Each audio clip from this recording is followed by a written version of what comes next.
Hello everyone, and welcome to this week's Australian Sailing Club Conference webinar. My name is Kenny McLean, and I'm a member of the Australian Sailing Board and the Chair of the Australian Sailing National Safety Committee.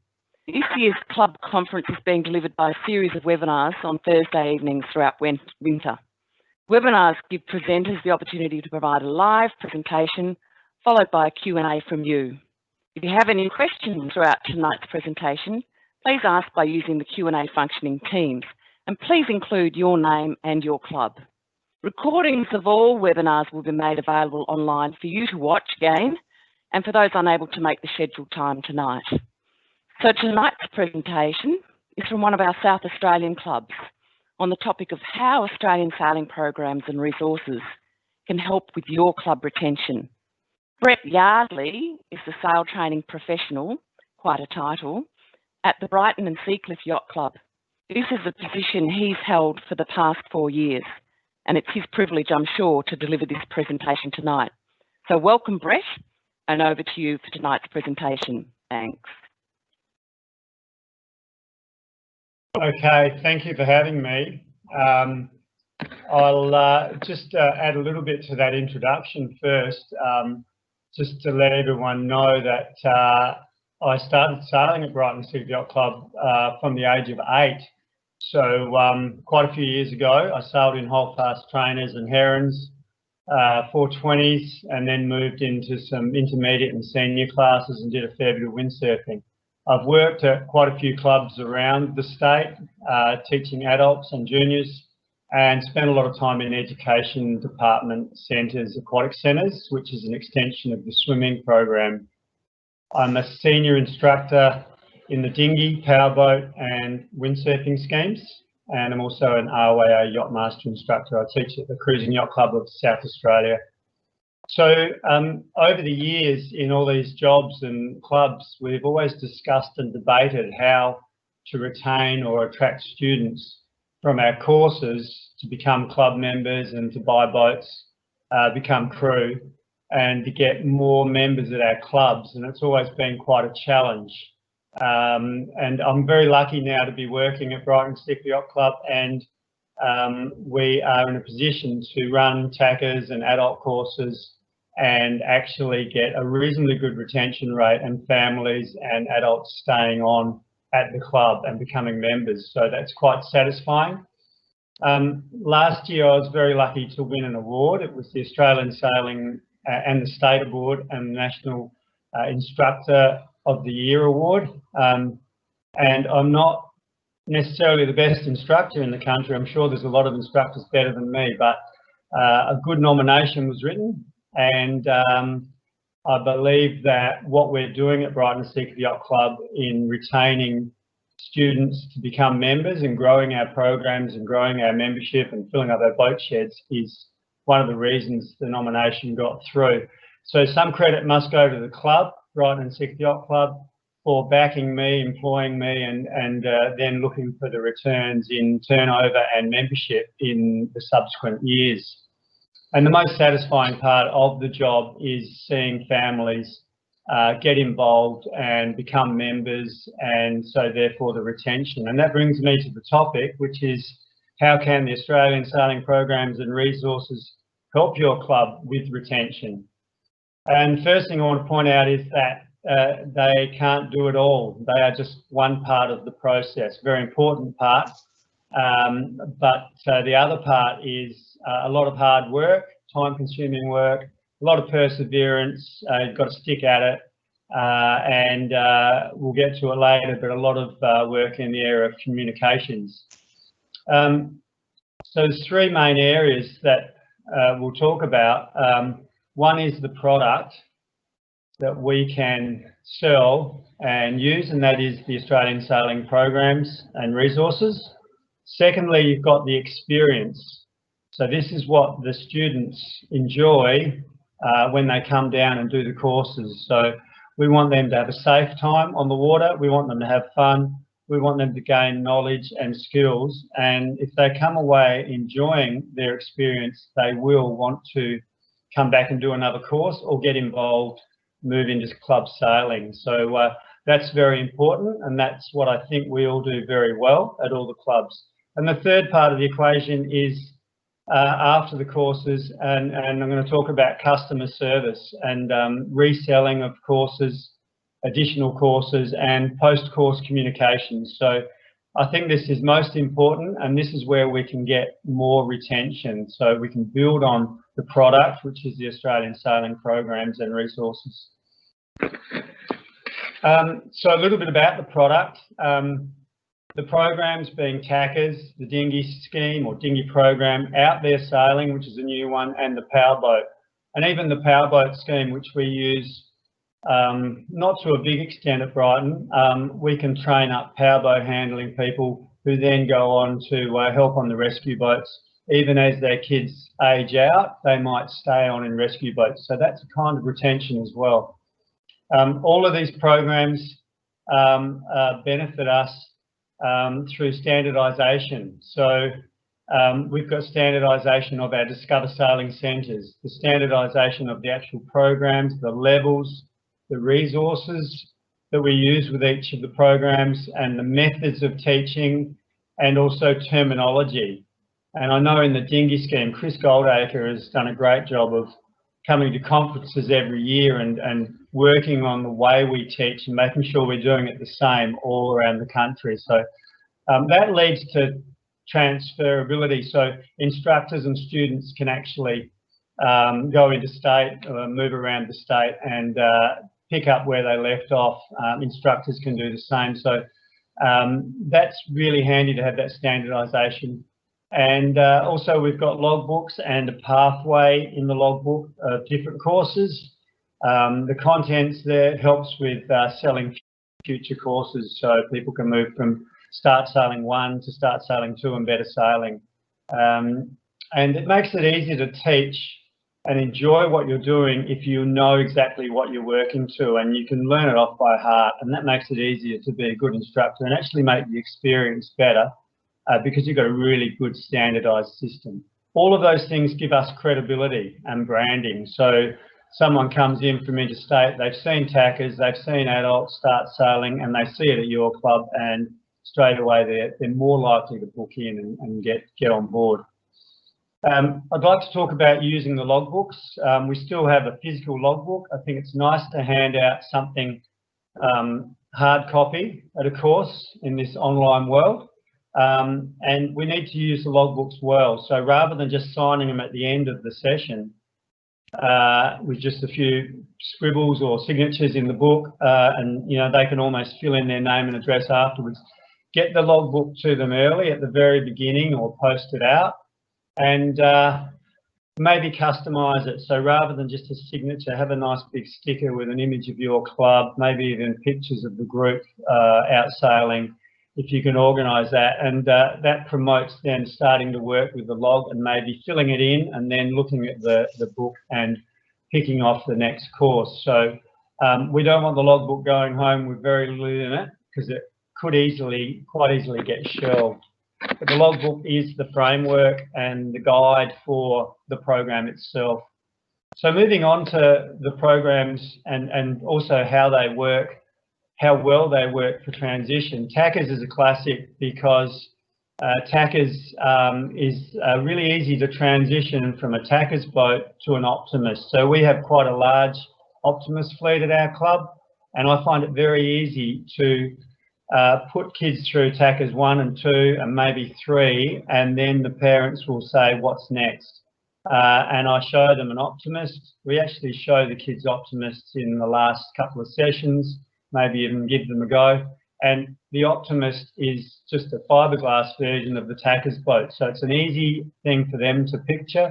And for $1,000 to $3,000, they can get into Greenfleet and store their boat at the club. The shed at our club, our junior shed, has 56 Opti slots, and it's chock-a-block full. And we're going to get 4 more spots this season, and I expect to have 60 Optimists stored in our shed. We get about 30 out racing on a Saturday, and over the last few years, that's gone from about a dozen up to 30. and the boat shed is now full. So we are getting a pretty good success rate. I think we turn over about 10, so 10 will age out at the end of each season, roughly, and we aim to get 10 buying into an Optimist coming out of Tackers, and that ratio, if we can keep that going ongoing, year in, year out, we'll be very happy. The aim is to keep that boat shed full because most of our Opti families keep their boats at the club. The Tackers boats are also very good for the kids to have a lot of fun, so they want to continue. They're like dodging cars on the water.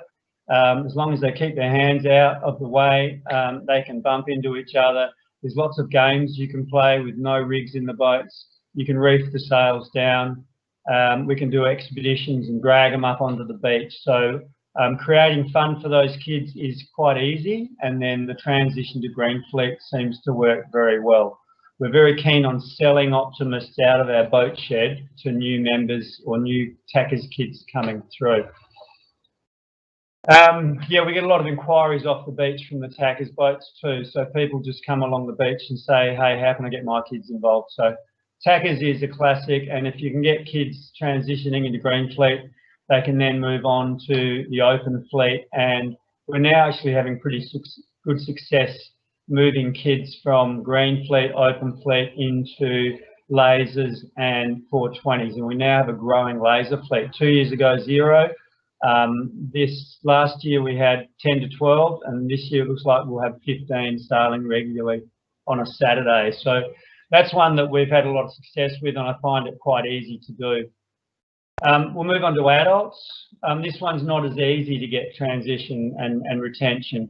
The adult teaching system, though, is very simple. I like it because we have very simple topics. We can teach rigging, parts of the boat, how to sail in a straight line, tacking, getting away from shore and returning to shore. And we're on the water all of the first day. Then we can move on to jibing, downwind, getting around a triangle. So it's a pretty simple structure. It's easy to remember, and we can keep the teaching simple and have a lot of time on the water and make sure the students have a lot of fun. We use paces, which are good for the smaller adults, and we use 420s for the larger adults.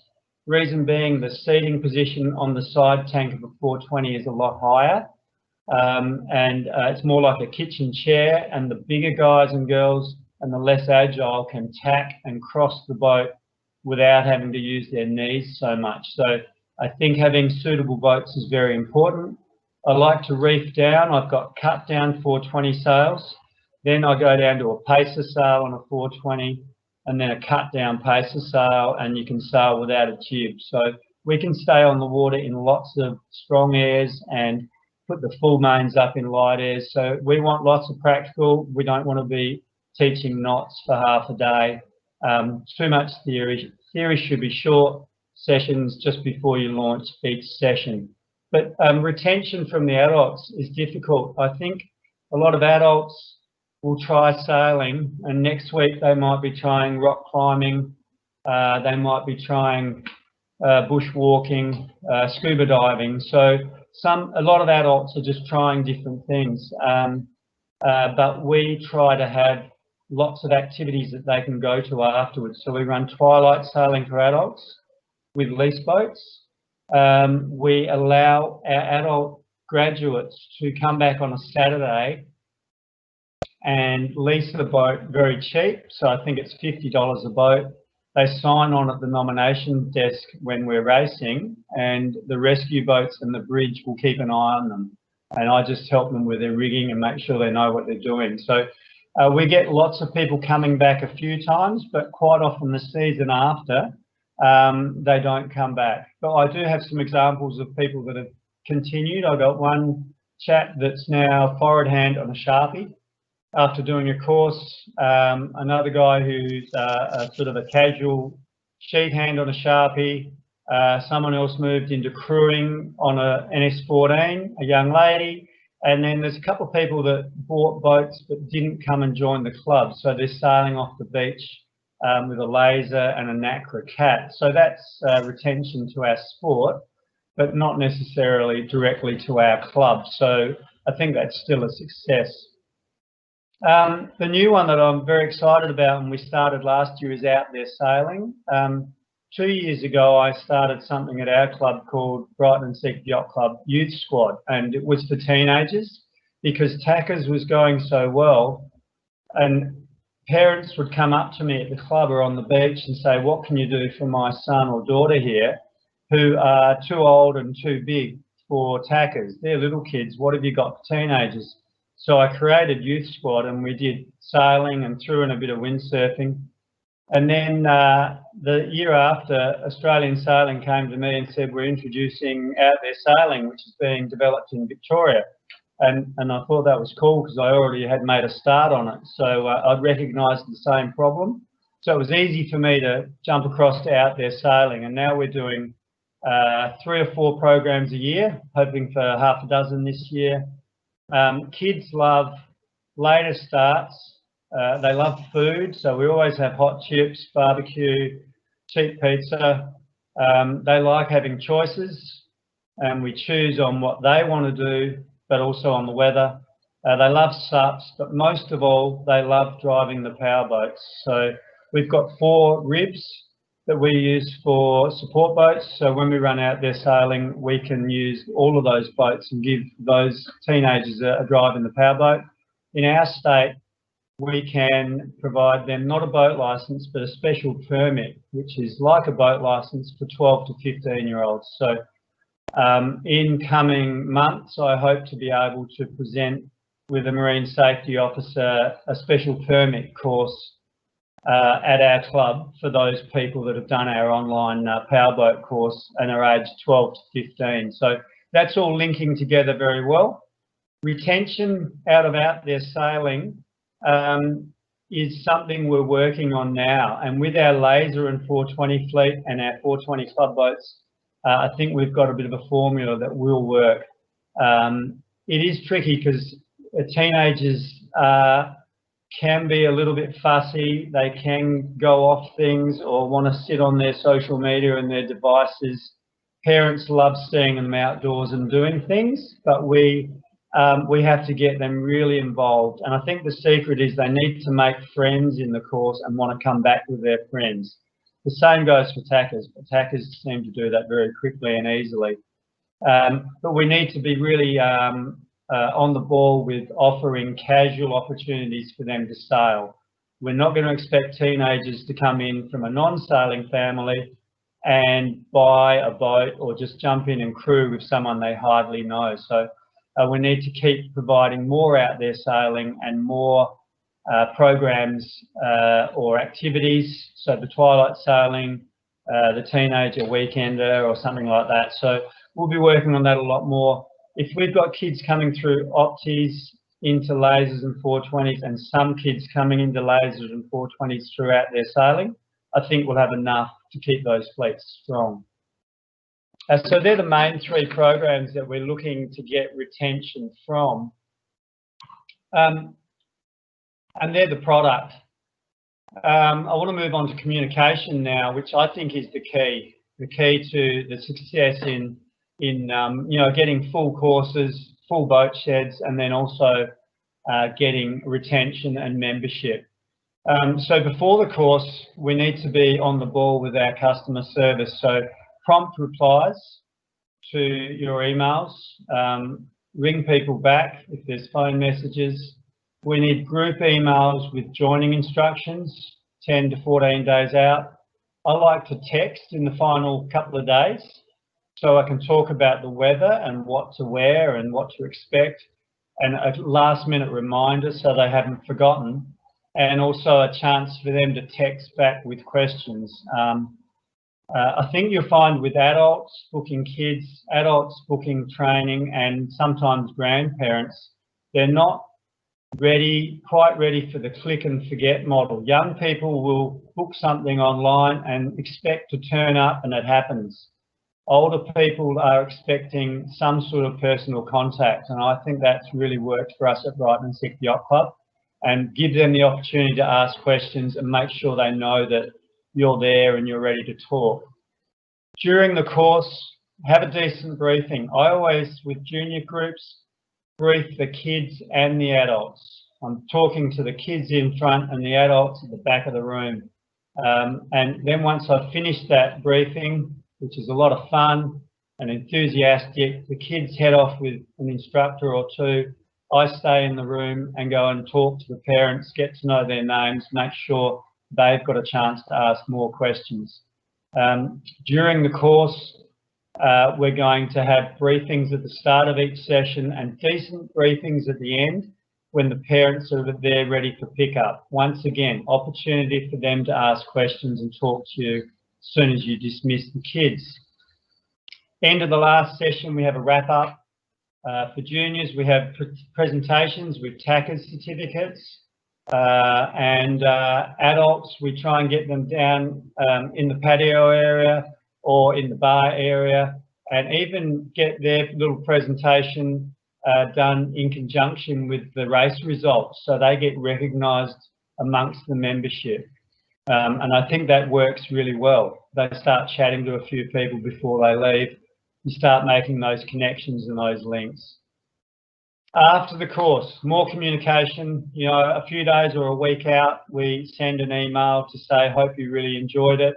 Special offers, come back and sail on a Saturday or a Wednesday. This is where Sail Pass will come in, really handy this year. We're starting with Sail Pass and we'll be selling boat charter or boat lease on a Saturday and a Wednesday with an add-on or through the online shop. But we need to email and promote that and make sure they've got some communication coming that way. Talk about the next course they can do, talk about what's happening next season. We need to promote events at the club. At the bottom of that email, we'll have a couple of posters for Sunday sessions with music down at the club, meals on a Friday night, which is family night. Come down, bring the kids and win the raffle. And any squads that might be coming on, so they can work on those Green Fleet squads if they want to stay involved at the club. We also offer free membership to TACA's kids, so we sign them up. We don't just say you're a member during the course, we give them an application form. They can actually fill it in, we log them onto our system in RevSport, and we put them on our MailChimp so that they are then getting the same promotional emails that all our junior members and our adult members are getting. Social media is important, so I think everyone knows about social media. We're using Facebook, Instagram, we're doing MailChimp, and we do a monthly club newsletter which is going out by email with hard copies at the club. So all that communication is lots of hard work. It's continuous, and it's all about keeping databases of email lists. And yeah, you're not going to get everyone come back, but if you're communicating with a lot of people, you'll get a certain percentage come back, and you'll get a reasonable amount of activity and hopefully some members and some regular sailors as well. Okay, last thing I want to talk about is the team around you. So it's not just the sailing or the sailing school here and the yacht club there. It's not like, oh yeah, the sailing school's down in that corner of the club, go and knock on the door or, you know, ring their number. And it's not the same going in the other direction.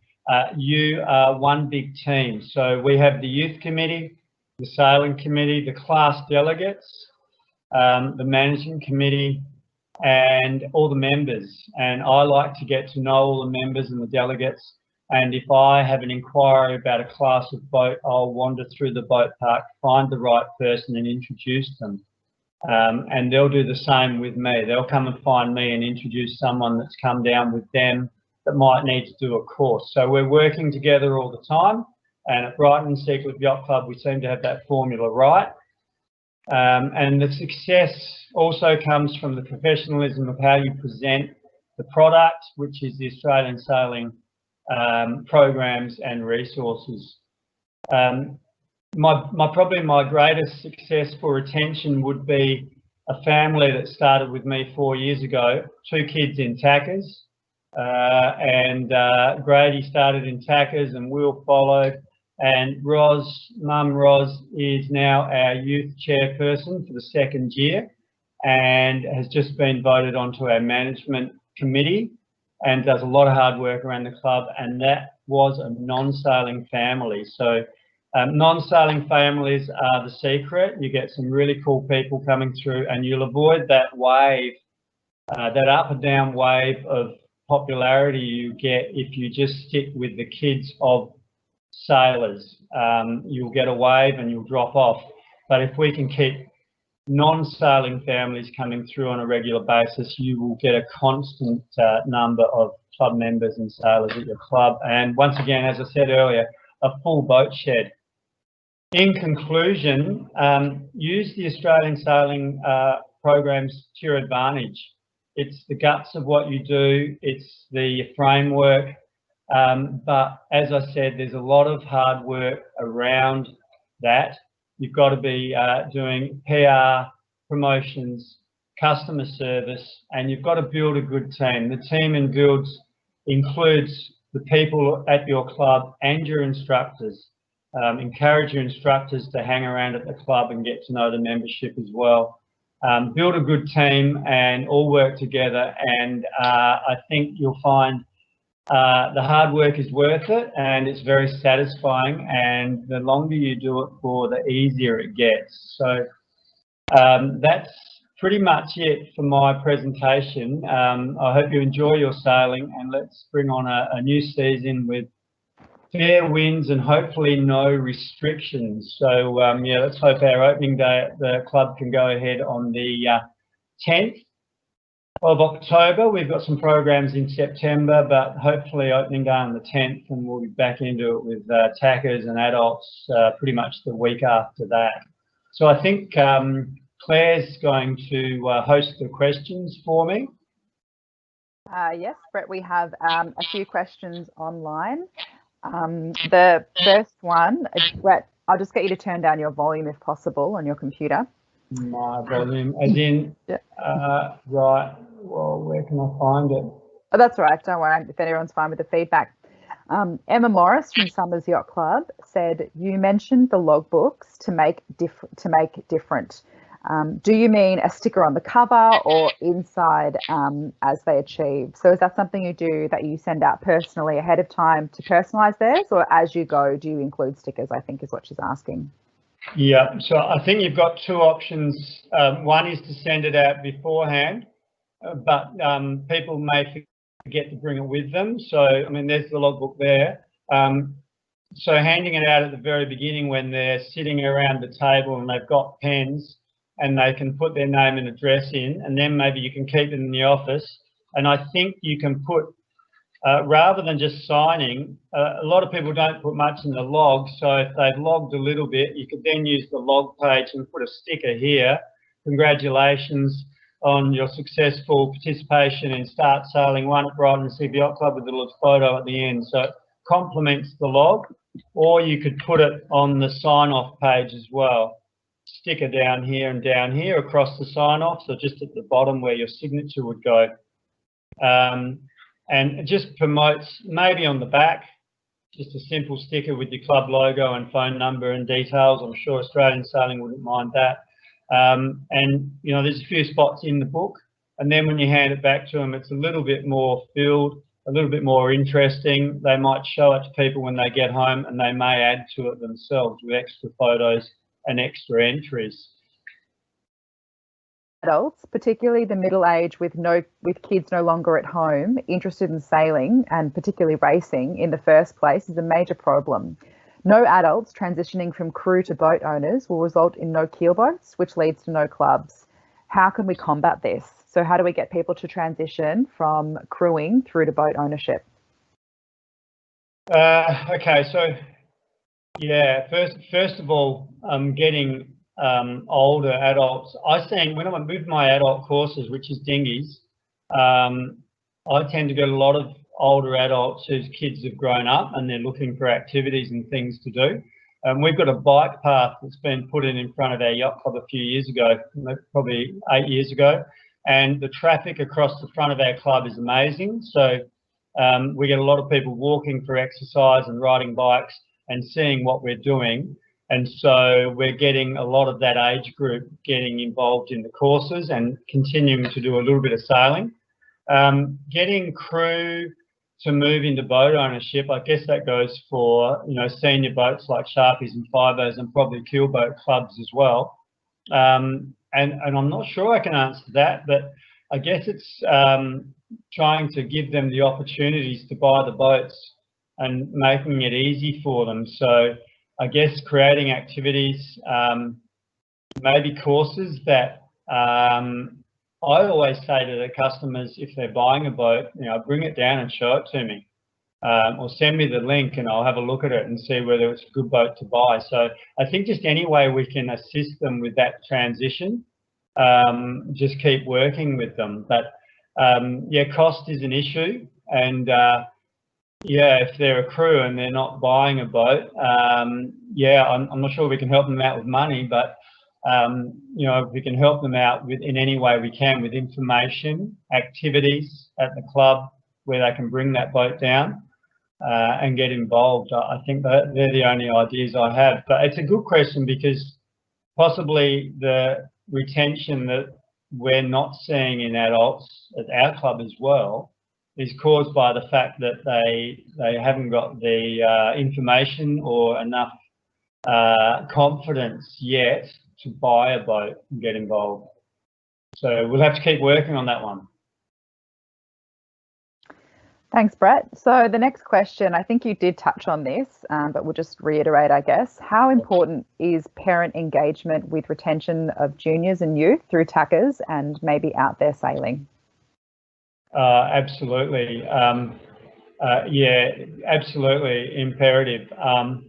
And as I said, when I have a briefing for a TACAs group, I spend as much time briefing the kids as I do then talking to the adults. So I'll do the briefing, and sometimes I'll get another instructor to finish the briefing and focus on the safety aspects before they hit the water. And I will then go and talk to the parents and try and make sure I get to know them all and make sure I know which kid is theirs and let them know what's happening. And the common questions are what happens after TACAs 1, explain to them what TACAs 2 is all about. And then, of course, they'll ask what happens after TACAs 2. And you have to tell them about Green Fleet. I'll walk them out to the boat park. I'll show them an Optimist. And also we had a bit of a problem when I started there, not having enough support on a Saturday. So we're just telling parents, you know, we expect you to do something. If your kid moves into Green Fleet, we expect you to help out on the rescue boats or the ribs. You know, get the boats ready before they launch them, help at the water's edge, and they actually love it. They actually love being involved, and I think that's part of why they like to be involved. But yeah, engaging the parents also adds to your professionalism. If they're getting information and they feel heard and they can get all their questions answered, then they feel like this place is good. And when you're talking to the parents, you're always caring about their kids, telling them how they're going. Yeah, he's doing really well or she's doing really well. And just talking about how they're going and if they've got any problems. And they feel like their kid's in a safe spot. And then they see the kid come home and they're having fun as well. So yes, parent engagement is very important. If you just have a drop off and then you take the kids to another area and the parents don't get to listen in because, you know, some people would see that as being a bit awkward. I don't. I embrace it, and I think it's very important. I include them, and very, very rarely has it become a problem with them sort of trying to take over or causing any issues. So yeah, I think it's very important, and I work on it all the time. Excellent. The next question is your paid role? Is yours role a paid role versus sort of volunteer? And if so, how large is the club to support a paid position? Mine is a paid role. So without giving away too much, I started 4 years ago, 20 hours a week, so half a week. And the club committed to that amount because I insured them, or we discussed it together and agreed that we can get programs to grow to this level, and therefore we'll be covering that enough to justify it. And then that went up to a bit more, and now I'm on 0.8, and we've had growth each year, and we're getting, I'm always very quick to point out that regatta was full of juniors.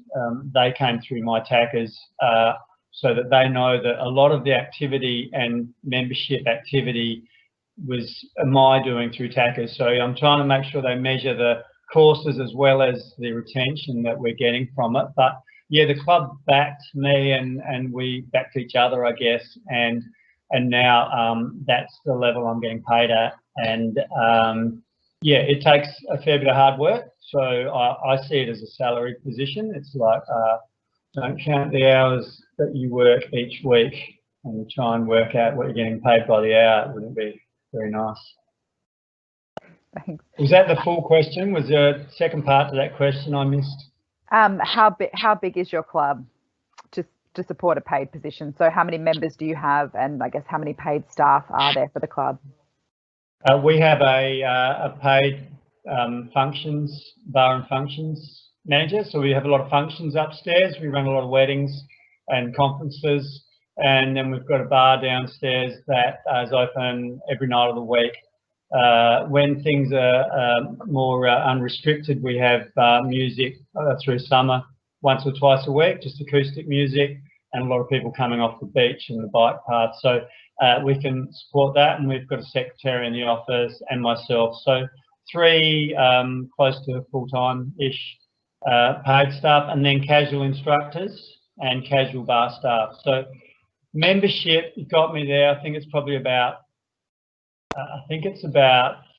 350, 400 all up. I think we've got about 130 junior members, which is pretty constant. We have a few drop off and a few come in each year.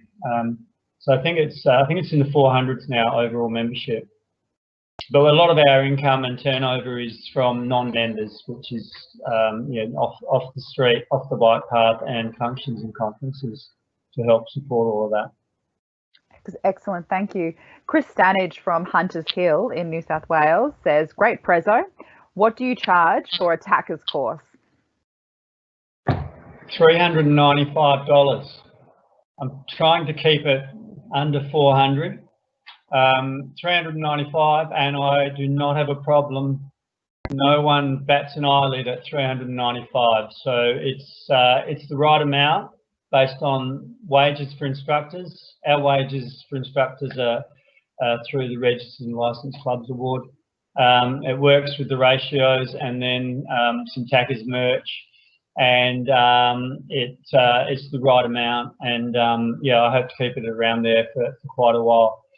Once they've paid for tackers, most of our tackers do 1 and 2, and then they're ready to jump to Greenfleet. Some do tackers 3.